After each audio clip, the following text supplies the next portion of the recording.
तुमने चाहा ही नहीं, नहीं तो हालात बदल सकते थे।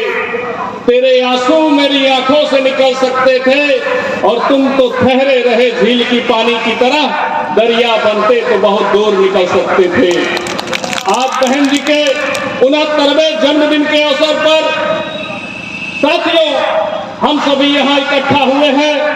सुश्री बहन मायावती जी एक नाम नहीं, एक संघर्ष की प्रतिमूर्ति है।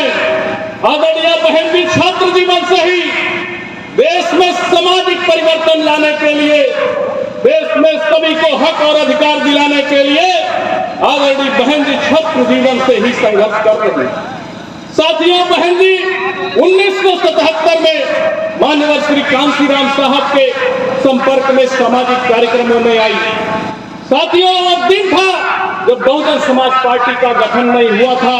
आज जो लोग कहते हैं कि मुझे आगे बढ़ने के लिए पूरी महल चाहिए तब मैं समाज में आगे बढ़ूंगा, उनके लिए एक सामाजिक संकेत के रूप में बहन मायावती जी है, जिन्होंने 1984 में जब माननीय श्री कांशीराम साहब के साथ कोर कमेटी में बैठकर और बहुजन समाज पार्टी की गठन कराया और तब से लेकर आज का समय है 2025 का। साथियों, आपके सामने कोई चीज कम जानकारी में, आप सब कुछ जानते हैं, कोई चीज कम जानकारी में आपके नहीं है, क्योंकि आप सभी मिशन के लोग बैठे हैं। लेकिन बहन मायावती जी ने जब कालिंदी कॉलेज से अपनी विश्वविद्यालय की पढ़ाई करने के बाद सामाजिक सोच रखने का काम किया, सामाजिक परिवर्तन करने के काम किया, तो उस समय माननीय श्री कांशीराम साहब के संपर्क में आई।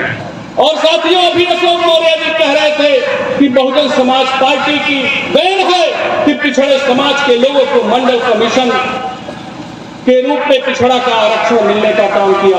साथियों, बहन मायावती जी ने बिजनौर की सुरक्षित सीट पर पहली बार सांसद बनने का काम किया और 1992 में 7 अगस्त 1992 में मंडल कमीशन की आयोग की रिपोर्ट लागू करने के लिए आदरणीय वीपी सिंह मंडल को मजबूर करने का काम किया और तब जाकर पिछड़े समाज के लोगों को 27% आरक्षण उत्तर प्रदेश में मिलने का काम हुआ। साथियों, आबादी 52% की, लेकिन आरक्षण 27% का। विकास के कार्यों में ये परसेंटेज बहुत ही कम है। हक और अधिकार में ये परसेंटेज आपको बहुत कम है। लेकिन साथियों, धन है बहुजन समाज पार्टी की नेता और धन है बहुजन समाज पार्टी की सरकारें, जिनकी बदौलत आज हम लोगों को ये आरक्षण मिला हुआ है। साथियों, बहन मायावती जी ने 1992 के बाद 95 में उन्होंने उत्तर प्रदेश में नहीं पूरे देश में रिकॉर्ड कायम किया। उत्तर प्रदेश में नहीं पूरे देश में क्या रिकॉर्ड कायम किया?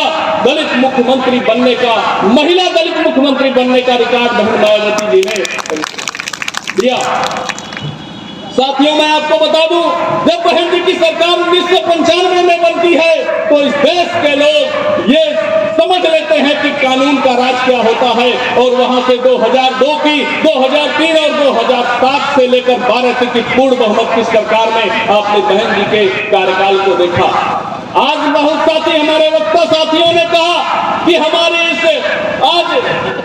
इस द्वारा किए गए कार्यों को, हमारे द्वारा दी गई लागू किए गए योजनाओं को वर्तमान सरकारें बंद कर रही हैं। अरे मेरे सम्मानित साथियों, आपको हक और अधिकार के लिए लड़ना होगा और सत्ता की वो चाबी अपने हाथ में लाना होगा, जिससे आपके द्वारा आज बंद किए गए दरवाजे कल फिर से खोल दिए जाएंगे।